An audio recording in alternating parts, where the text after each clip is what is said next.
Halo, Assalamualaikum warahmatullahi wabarakatuh. Bertemu lagi bersama Bapak dalam mata pelajaran seni budaya. Oke, di sini Bapak akan menjelaskan materi tentang berbagai media yang dapat dimanfaatkan dalam berkarya seni rupa dua dimensi. Oke, lanjut. Nah, di sini kita akan membahas tentang bahan seni rupa dua dimensi. Berdasarkan sumber dan proses pengolahannya, bahan yang digunakan untuk karya seni rupa dua dimensi dibagi menjadi bahan alami dan bahan sintetis. Bahan alami adalah bahan yang berasal dari alam tanpa melalui proses pengolahan. Dan yang kedua, bahan sintetis adalah bahan yang diperoleh melalui pengolahan dan proses pabrikasi. Jadi, berdasarkan sifat materialnya, bahan dikategorikan dalam bahan keras, bahan lunak, bahan cair, dan bahan padat. Beberapa bahan atau alat yang umum digunakan untuk menghasilkan sebuah karya seni rupa dua dimensi adalah pensil, konte, pensil warna, krayon, kanvas, kuat, palet, dan lainnya. Jadi maksud dari materi ini yang pertama, bahan seni rupa itu dibagi menjadi dua. Yang pertama bahan sintetis dan bahan alami. Kalau misalnya bahan alami itu bahan yang prosesnya itu dari alam tanpa melalui proses pabrikasi. Sedangkan kalau misalkan bahan sintetis itu melalui pengolahan proses pabrikasi. Jadi ada dua ya. Bahan seni rupa itu ada yang pertama bahan alami dan yang kedua bahan sintetis. Nah, untuk materialnya itu ada yang keras, ada yang lunak, ada yang cair, dan bahkan ada yang padat. Nah, biasanya kalau misalnya kita ingin membuat karya seni rupa dua dimensi, alat bahannya yaitu yang pertama ada pensil, ada konte. Konte itu sarkol ya. Terus ada pensil warna, ada krayon, kanvas, kuas, palet, dan lainnya. Oke, lanjut. Nah, pertama kita akan membahas tentang pensil. Apa sih itu pensil? Pensil dibuat dengan grafit dan tanah liat. Pensil merupakan alat yang fundamental dalam banyak penciptaan karya seni rupa. Contoh karya seni rupa dua dimensi yang menggunakan pensil adalah sketsa dan lukisan. Nah, pensil adalah dibuat dari grafit atau tanah liat ya. Grafit itu sarkol. Tahu sarkol? Sarkol itu adalah arang.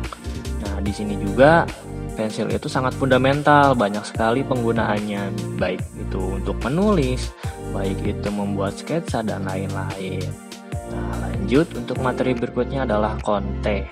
Konte merupakan sejenis pensil dari bahan lunak bertekstur halus dan berwarna hitam. Konte umum dipakai untuk menggradasi warna atau benda-benda bertekstur halus. Konte terbuat dari bubuk grafit atau arang dicampur lilin atau tanah liat, tergantung komposisinya. Konte atau sarkol ini jadi merupakan pensil juga.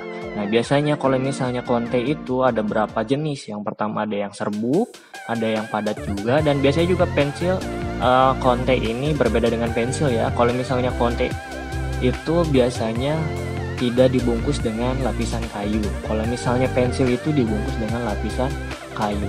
Dan konte ini sangat berwarna pekat ya, hitamnya hitam pekat. Biasanya dipakai untuk gradasi warna dari warna terang ke warna halus. Nah, itu adalah penggunaan pensil konte atau pensil sarkol. Lanjut ke materi berikutnya yaitu pensil warna. Pensil warna adalah pensil yang dapat memberikan warna jika digoreskan pada bahan kertas atau bahan lukisan. Pensil memiliki tekstur yang halus dengan banyak jenis warna. Umumnya satu pensil ada satu jenis warna. Pensil warna merupakan alat lukis yang dikenal banyak kalangan karena penggunaannya tergolong mudah dan tersedia cukup banyak. Nah, pensil warna ini memberikan warna ya. Untuk bahannya sama, yaitu berbahan grafit ya, tetapi diberi suatu pewarna jadi mempunyai banyak warna. Nah, biasanya pensil ini bertekstur halusnya. Nah, biasanya digoreskan untuk mewarnai suatu bidang kertas atau dan lain-lain, baik itu kertas, kanvas, tembok dan lain-lain. Nah, biasanya pensil ini banyak kali ya penggunaannya, atau banyak juga kalangan yang memakai produk pensil warna ini, baik itu anak SD, anak SMP, SMA, banyak kan menggunakan pensil warna untuk menggambar suatu lukisan, karya, dan lain-lain. Jadi seperti itu. Oke, lanjut. Nah, kita akan membahas tentang krayon. Nah, di sini ada yang tahu tentang krayon. Nah, krayon di sini bukan krayon Shinchan ya. Nah, kita di sini membahas tentang krayon untuk bahan alat media seni rupa 2 dimensi.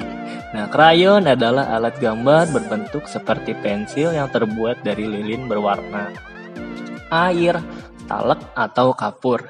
Krayon memiliki beragam jenis warna dan mudah dalam penggunaannya. Krayon sangat kerap dengan para pelukis pemula, sehingga banyak digunakan dalam pembuatan karya seni rupa 2 dimensi. Salah satu merek krayon terkenal adalah Crayola. Nah, di sini tahu ya, teman-teman mungkin udah tahu krayon itu seperti apa. Mungkin waktu SD, waktu TK, waktu SMP pernah menggunakan produk krayon ini untuk menggambar. Nah, krayon ini terbuat dari lilin, campuran air, talak, dan kapur. Oke, berbeda dengan pensil. Kalau misalnya pensil tadi berbahan dari grafit. Grafit adalah charcoal. Kalau nggak tahu charcoal yaitu berarti arang bahasa Indonesia. Kalau misalnya krayon itu dari lilin berwarna, campuran air, talak, dan kapur. Nah, krayon ini juga mempunyai banyak warna ya. Dan penggunaannya sangat mudah, dan produknya juga mudah didapatkan di toko-toko alat tulis. Oke, lanjut ke materi selanjutnya, yaitu kita akan membahas tentang pena. Pada umumnya, pena itu digunakan untuk menulis, tetapi pena sering digunakan dalam menunjang karya seni rupa 2 dimensi.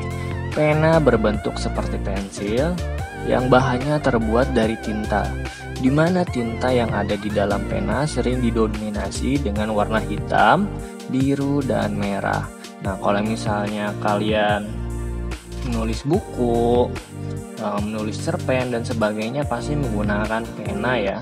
Nah, pena ini sering banyak didapat di toko-toko alat tulis, kalian juga sering pakai. Nah, biasanya kan pena kalau misalnya kita tahu digunakan dalam untuk menulis. Nah, tapi di sini juga pena juga bisa menunjang untuk pembuatan karya seni rupa 2 dimensi. Nah, pena sendiri ini paling banyak didominasi dengan warna hitam, warna biru, dan warna merah. Oke, setelah itu kita akan lanjut membahas materi berikutnya, yaitu cat air. Cat air atau akuarel.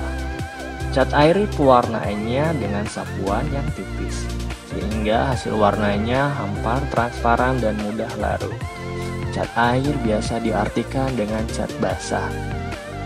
Cat air membutuhkan kuas untuk mengusap catnya pada media lukis. Nah, jadi kalau misalnya cat air itu penggunaannya dengan sapuan tipis-tipis untuk mendapatkan warna yang transparan. Nah, biasanya kalau untuk pencampuran warnanya, cat air ini yang pertama 70% air, 30% itu catnya itu sendiri. Jadi kebanyakan kandungannya adalah air. Karena kenapa? Agar warna yang ditorehkan atau yang disapukan ke dalam media ini menjadi transparan dan mudah larut. Kalau mudah larut ini maksudnya untuk digradasikan lagi ya, untuk dicampurkan lagi ke warna lain sehingga membentuk suatu gradasi. Misalkan dari warna merah lanjut ke warna hijau, biru, dan lain sebagainya. Jadi mudah untuk warna dan pencampuran warna juga. Nah, cat air ya mengandung air ya, jadi basah gitu. Dan membutuhkan kuas untuk mentorehkan ke dalam media tersebut. Nah, jadi kalau misalnya pakai tangan nggak bisa ya, harusnya memakai kuas. Lanjut, cat minyak. Nah, cat minyak merupakan salah satu alat yang digunakan seorang seniman untuk membuat karyanya di atas media kanvas. Penggunaan cat minyak membutuhkan alat bantu sapuan berupa kuas untuk mewarnainya. Cat minyak berupa partikel pigmen warna yang diikat atau direkatkan oleh media, yaitu minyak untuk perekatnya, dan minyak digunakan dalam sebagai pigmen warna atau linen, atau dapat juga paver dalam bentuk pasta. Nah, jadi cat minyak ini hampir para seniman lukis menggunakan cat minyak ya. Yang pertama, cat minyak ini tahan lama dalam jangka waktu penguatan si karya itu sendiri, dan cat minyak ini bersifat opak ya.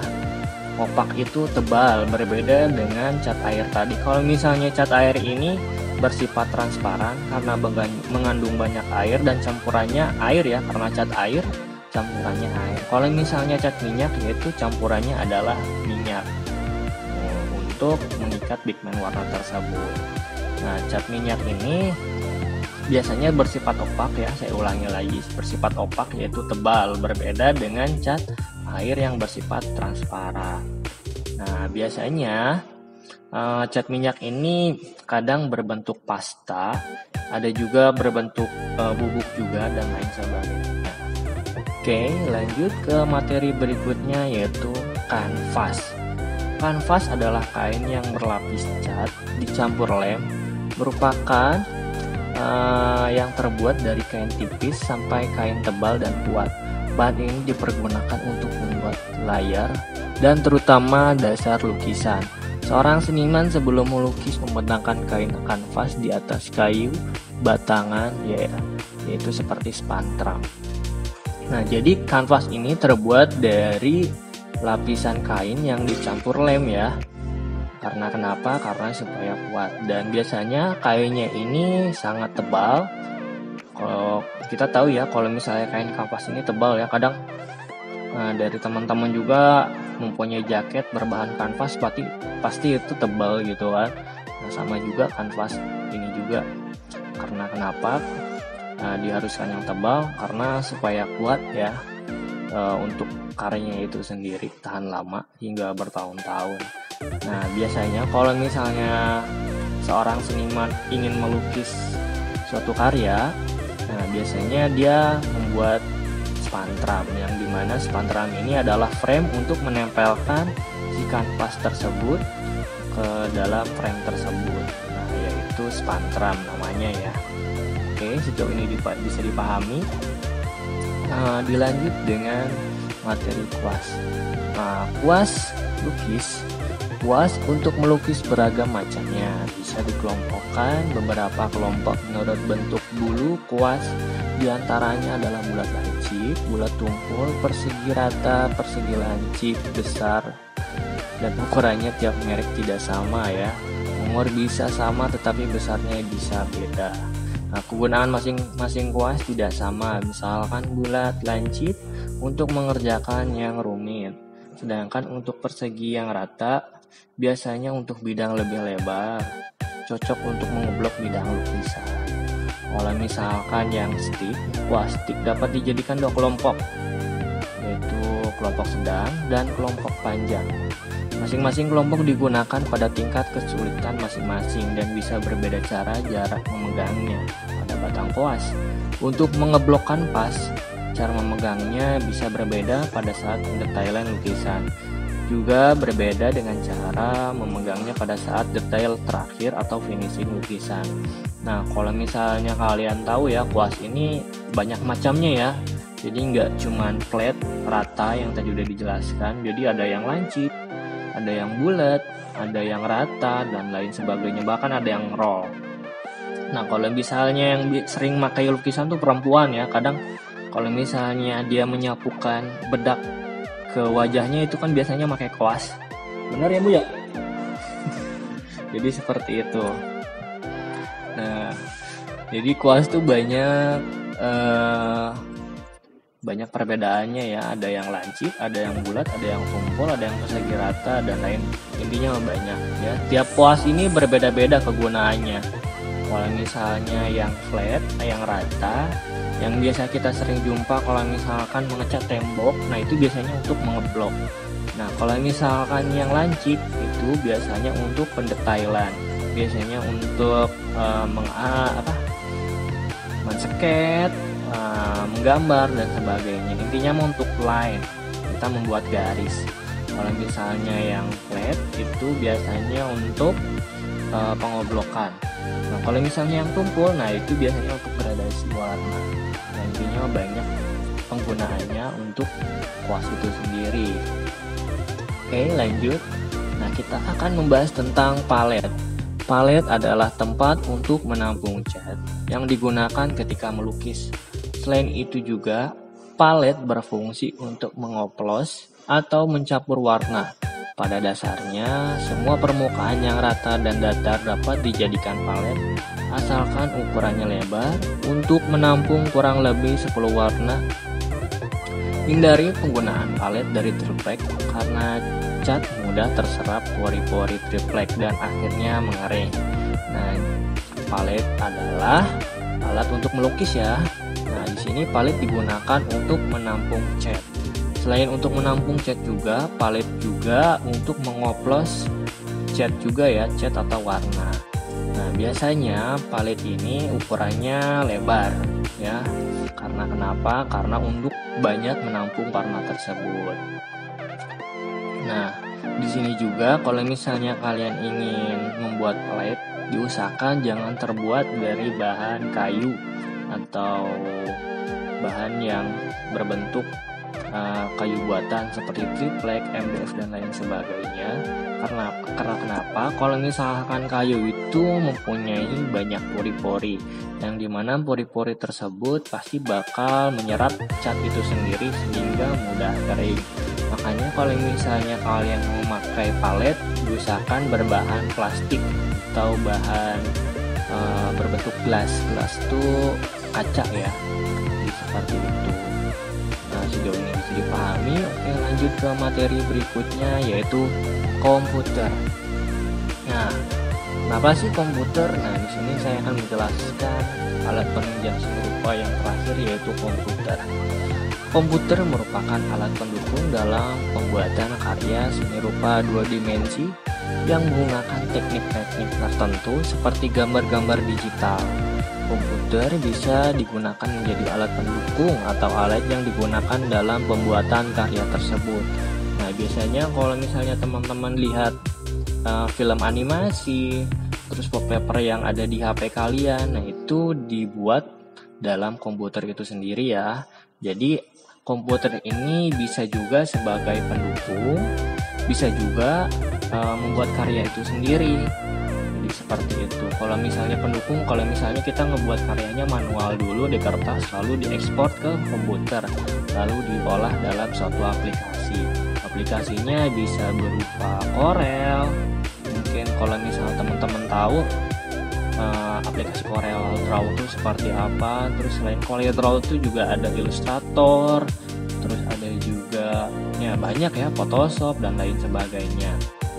Nah, selain penunjang juga, yaitu si komputer ini juga bisa membuat karya tersebut ya, dari aplikasi-aplikasi yang tadi saya sudah sebutkan. Oke, sejauh ini bisa dipahami. Nah, kalau misalnya semua sudah paham, kita lanjut ya. Sekarang untuk homeworknya. Homeworknya yang pertama, catat materi ini, dan yang kedua, sebutkan bagian-bagian pada kuas dan jelaskan bentuk dan fungsi kuas. Dikumpulkan dalam buku seni budaya untuk minggu depan. Nah, oke. Semoga materi yang saya sampaikan dapat bermanfaat untuk kalian ya.